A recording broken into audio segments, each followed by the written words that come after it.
What's up everybody, Alex here with redhotmtg, and the deck tech that I have for you today is old Stickfingers. Now Stickfingers is a star horror creature for black, green, and X with the ability, when you cast this spell, reveal cards from the top of your library until you reveal X creature cards. Put all creature cards revealed this way into your graveyard, then put the rest on the bottom of your library in a random order.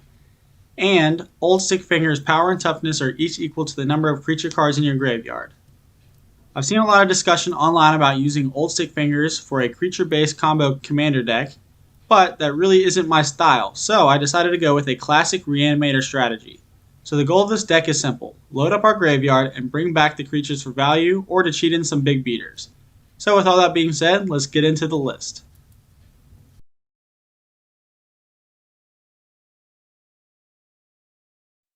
Reanimating our creatures is the main strategy of the deck, so to start out, we will talk about the spells that let us do that. First off, we have the classic Reanimate and Animate Dead.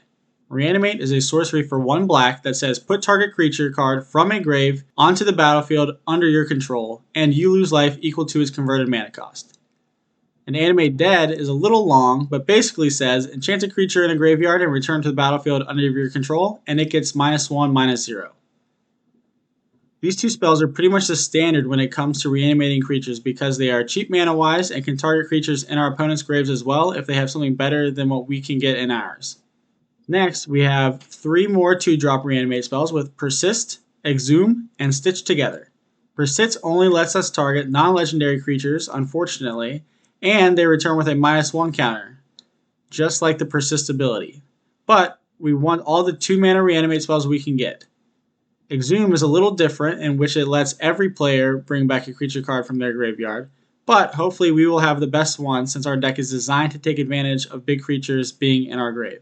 Then we have Stitch Together, which normally only lets us return a creature card from our graveyard to our hand unless we have Threshold. We have Threshold if there are 7 or more cards in our grave, and since our deck is designed to fill our grave, it should almost always be an efficient 2 mana reanimate spell. Then we have Victimize. It's a 3-drop, but definitely worth the addition because it lets us return 2 creatures instead of just 1. The only downside is that we have to sacrifice a creature, but there are a decent amount of low CMC creatures in the deck, so sacrificing our little mana dorks or our vanilla tokens for some beaters seems like a great trade. Then we have Life or Death. Life turns all of our lands into 1/1 creatures until the end of turn, but we don't really care about that side of the card. The side we care about is Death, which reads just like Reanimate, except it can only target our graveyard, unfortunately, and it costs an extra colorless mana. Next, we have 2 mass Reanimate spells with Living Death and Command the Dreadhorde. Living Death says each player exiles all creature cards in their graveyard, then sacrifices all the creatures they control, then puts all the cards exiled this way onto the battlefield. You do have to be careful of what your opponent's graves look like when you play this spell, but if you're loading your grave up, this could win you the game. And then Command the Dreadhorde lets you return any number of creature or planeswalkers from any grave to your side of the battlefield at the cost of some life equal to the CMC of those creatures. Then we have Journey to Eternity, which is an enchantment that attaches to a creature, and when it dies, that creature comes back to the battlefield. And Journey into Eternity transforms into Atzel, Cave of Eternity, which is the real reason that we run this spell. It not only ramps us, but also has an activated ability that lets you repeatedly reanimate creatures for 5 mana. Next, we have Liliana, Death's Majesty, which has 2 very relevant abilities with her +1 that creates a token and mills us for 2, and a -3 that returns a creature card from our grave to the battlefield. And finally, we have 3 creatures that reanimate with Doomed Necromancer, Puppeteer Click, and Phyrexian Delver. Doomed Necromancer costs 3 and has to sacrifice himself to reanimate something. Puppeteer Click reanimates one of our opponent's creatures until the end of turn and then it's exiled, and also has Persist, so when it dies it comes back with a -1/-1 counter and we can do it all over again. And finally, Phyrexian Delver reanimates something when it comes into the battlefield at the cost of some life equal to that creature's CMC.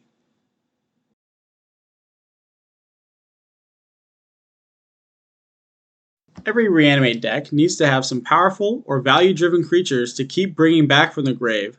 So in this category, I'll go over the main creatures we are looking to target. First up, we got a couple of creatures that are very powerful and also drive our strategy further with Sepulchral Primordial, Shieldred Whispering One, and Moldgraph Monstrosity. Sepulchral Primordial allows us to reanimate a creature from all of our opponent's graveyards and is a pretty decent attacker. Shieldred is also a great attacker and allows us to bring back a creature during each of our upkeeps, but also forces our opponents to sacrifice a creature during each of their upkeeps.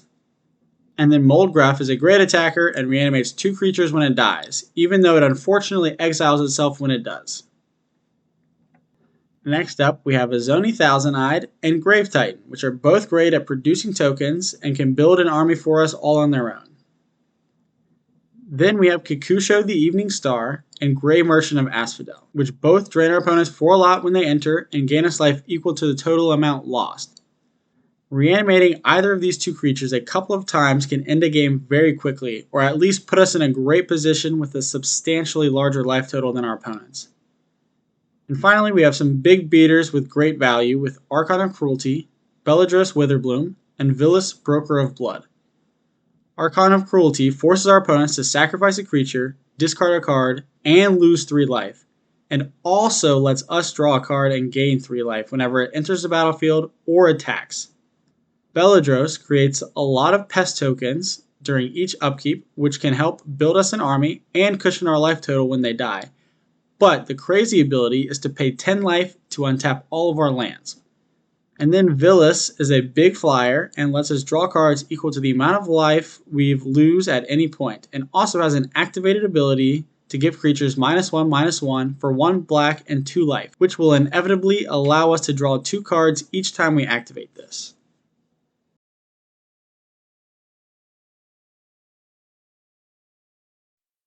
The only way this strategy works is to load up our grave with spells that we can cheat or repeatedly bring back into play.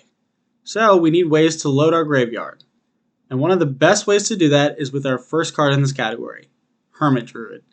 Hermit Druid allows us to mill until we hit a basic land card and put that into our hand. So it not only loads our grave, but it also helps us consistently hit our land drops. Then we have Underrealm Lich, which lets us look at the top 3 of our library, put one of them into our hand, and the rest into our graveyard anytime we would draw a card. It also has the utility to be able to protect itself by gaining indestructible at the cost of only 4 life. Next, we have Stinkweed Imp and Golgari Thug, which both have Dredge, which is a very efficient way to consistently fuel our grave.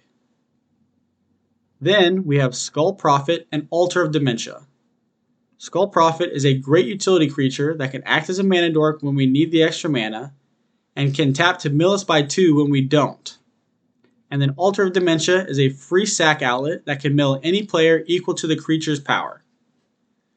Free sack outlets are great to add to most decks, especially ones that can take advantage of the planned death of creatures like this one.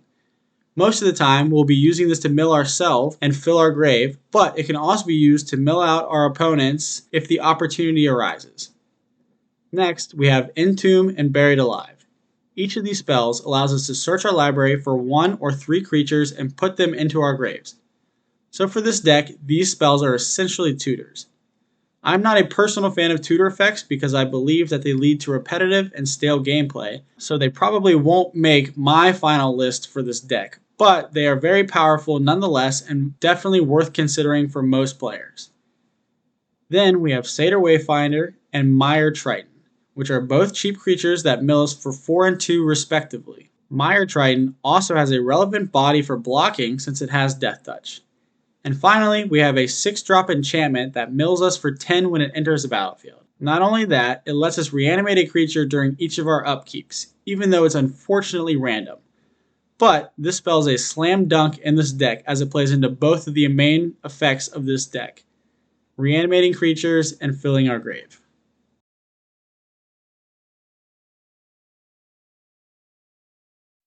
Ramp is very important in our format so that we can make the big plays necessary to win out against 3 opponents. To start off, we have Sol Ring, a format staple. Then we have Rampant Growth and Farseek, 2 2-drop spells that let us get a basic land or a land with a basic land type other than forest respectively. And after that, we have 2 more 2-drops with 3 Visits and Nature's Lore, which both allow us to get a forest and put it into play. but neither of them come in tapped. Next, we have two 3-mana spells with Cultivate and Far Wanderings.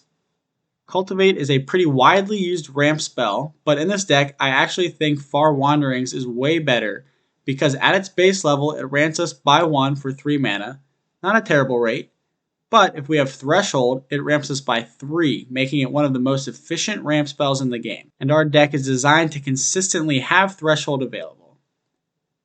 Next up, we have Sakura Tribe Elder and Llanowar Elves. Sakura Tribe Elder can sacrifice itself to ramp us by 1 land, and Llanowar Elves is a simple mana dork. Our deck wants creatures in the grave, so having a couple creature-based ramp spells helps advance our strategy and can be decent options for reanimate targets in certain situations. Then we have a crazy ramp spell in this deck with World Shaper. Whenever it attacks, it can mill us for 3, which is an effect we already want, but the most impressive part of this card is that when it dies, it returns all land cards from our grave to the battlefield. Our deck is designed to self-mill a lot of cards, so we will inevitably end up with at least a few lands in our grave, which this will bring back to the field. And finally, we have a land with Crypt of Agadeem. I don't typically cover land bases in my deck text because although they are important, they aren't the main focus of the deck strategies, and players should build land bases that they can afford. But this land is perfect for our deck because we are trying to lower our grave with creatures, and this land has the capability of tapping for black mana equal to the number of creatures in our grave.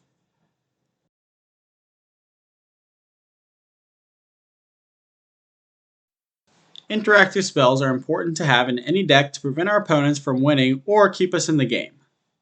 Nature's Claim is a great spell to take care of pesky enchantments and artifacts for only 1 mana at the cost of giving our opponents 4 life. And then Beast Within costs 3 but can take care of any permanent at the small cost of replacing that permanent with a 3/3 Beast token. And then we have Finale of Eternity, which can take care of 3 creatures. And if we sink 10 mana into X of this spell, we can also reanimate all the creature cards in our graveyard. Another perfect card for this deck. And finally, in this category, we have 2 board wipes with Dead of Winter and Blood on the Snow. Both of these spells require us to run snow basics, but the upside is pretty strong.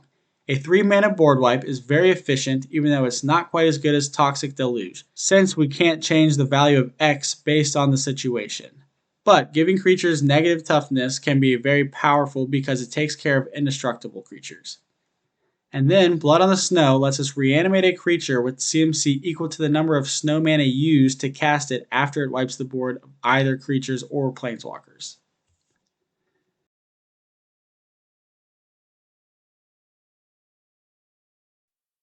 Now we are going to talk about the rest of the cards in the deck. We will start off with a couple of draw spells with Sign in Blood and then Read the Bones, which are both just efficient draw spells in black. And then we have Phyrexian Arena, which is an enchantment that allows us to draw an additional card during each of our upkeeps. Then we have a couple more free sack outlets with Greater Good and Viscera Seer. Greater Good can get us value out of creatures we don't need anymore or creatures that are about to die anyways by sacrificing them and drawing cards equal to their power and then discarding 3 cards. So if the creature is powerful enough, this can be a repeatable draw spell, and it also lets us selectively discard cards from our hand, which allows us to pitch the creatures we are trying to cheat in or use otherwise in our grave. Then Viscera Seer is another free sack outlet that gets us value by scrying 1. Then we have Sir Conrad, which probably belongs in any black deck, but is especially effective in this deck because it drains all of our opponents whenever a creature enters or leaves the grave for any reason and gives us the option to pay mana to force each player to mill a card if we need to. Spider Spawning can create an instant army for us when it's cast, as it creates a spider token for each creature in our grave and has the utility of being able to be cast from the grave due to its flashback ability. Deathrite Shaman is a very effective 1-drop creature that can use the cards in graves to ramp us, drain our opponents, or gain us life depending on what kind of spell we exile with it. And we can also hose our opponent's graveyard strategies since we can target spells in any grave. Next, we have 2 spells that return spells from our grave to our hand with Eternal Witness and BLD Recovery. Since we are trying to load up our graveyard, having a couple of effects that can return the non-creature spells we want to use again can be very powerful. BLD Recovery also has the utility to be played as the land BLD Sanctuary if we need to hit our land drop. Then we have Golgari Charm and Malakir Rebirth. Golgari Charm has 3 different modes. All creatures get -1/-1 until end of turn, destroy target enchantment, or regenerate each creature we control. The main use for this spell is to save our creatures by regenerating them, but it has the flexibility to wipe small creatures on the board if we need to, or destroy problematic enchantments. And then Malakir Rebirth lets us target a creature of ours that is about to die and bring it back to the battlefield. And also has the flexibility to be played as the land Malakir Mire if we need to hit our land drop. And finally, we have another land with Dryad Arbor, which is also a creature. This is another effective land in this deck as it counts towards our creature count in the grave, but also lets us hit our land drop. And also, incidentally, can be reanimated with some of our spells that can bring multiple creatures back. So that does it for the deck list. Old Stickfingers might not be the best commander for a Reanimator compared to Marin or some others, but his ability is efficient at getting creatures into our grave, and I love the art and flavor of this card.